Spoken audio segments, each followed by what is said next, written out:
ಇನ್ನೊಂದು ಸೀರೆಗಳಲ್ಲಿ ಅಭಿನಯಿಸಿ ಸಾಕಷ್ಟು ಹೆಸರು ಮಾಡಿದಂಥ ಅದ್ಭುತವಾದ ನಟಿ ಇದೀಗ ನಿಡುವಿಂದಂಥ ಸ್ಥಿತಿಯಲ್ಲಿ ಪತ್ತೆಯಾಗಿದ್ದಾರೆ. ಅದು ಕೂಡ ಆತ್ಮಹತ್ಯೆಗೆ ಶರಣಾಗಿದ್ದು ತುಂಬಾ ನೋವಿನ ಸುದ್ದಿ ಅಂತಲೂ ಕೂಡ ಹೇಳ್ಬೋದು. ಆಗ ನಿಜಕ್ಕೂ ಆಗಿರೋದೇನು ಸಂಪೂರ್ಣ ಮಾಹಿತಿಯನ್ನು ನಿಮಗೆ ಕೊಡ್ತೀನಿ ಸ್ನೇಹಿತರೆ. ಅದಕ್ಕೂ ನಮ್ಮ ಚಾನಲ್ ಸಬ್ಸ್ಕ್ರೈಬ್ ಮಾಡಿಕೊಡಿ.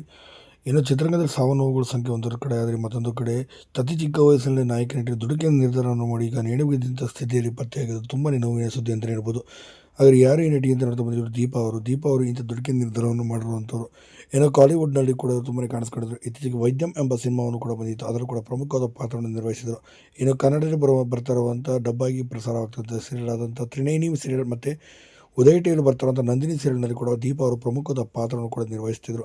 ಇಂಥ ಅದ್ಭುತವಾದ ನಟಿ ಈಗ ನೇಣು ಬಿದ್ದ ಸ್ಥಿತಿ ಪತ್ತೆಗೆ ನೋಡೋಕೆ ಕೂಡ ತುಂಬಾ ಮುದ್ದಾಗಿದ್ದಂಥ ಈ ಹುಡುಗಿ ಸದ್ಯ ಇಂಥ ದುಡುಕಿನ ನಿರ್ಧಾರವನ್ನು ಮಾಡಿದ್ದಾರೆ. ಅದು ಕೂಡ ಬಾಯ್ ಫ್ರೆಂಡ್ನ ಟಾರ್ಚರಿಂದ ಈಗ ಆಗಿದೆ ಅಂತ ಹೇಳಲಾಗ್ತದೆ.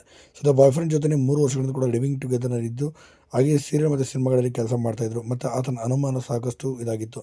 ಇತ್ತೀಚೆಗೆ ದೀಪಾ ಅವರು ಮಧ್ಯರಾತ್ರಿಯಲ್ಲೆಲ್ಲ ಬರ್ತಿದ್ರಂತೆ. ಇದರಿಂದ ಸಾಕಷ್ಟು ಅನುಮಾನ ಇದ್ದಂತೆ ಇವನು ಅವನೇ ಈ ಕೆಲಸವನ್ನು ಮಾಡಿದ್ದಾನೆ, ಅವನೇ ನೇಣು ಬಿಗಿದಿದ್ದಾನೆ ಅಂತ ಹೇಳಿ ಅವರ ಕುಟುಂಬಸ್ಥರು ಈಗ ಹುಡುಗನ ಮೇಲೆ ಆರೋಪವನ್ನು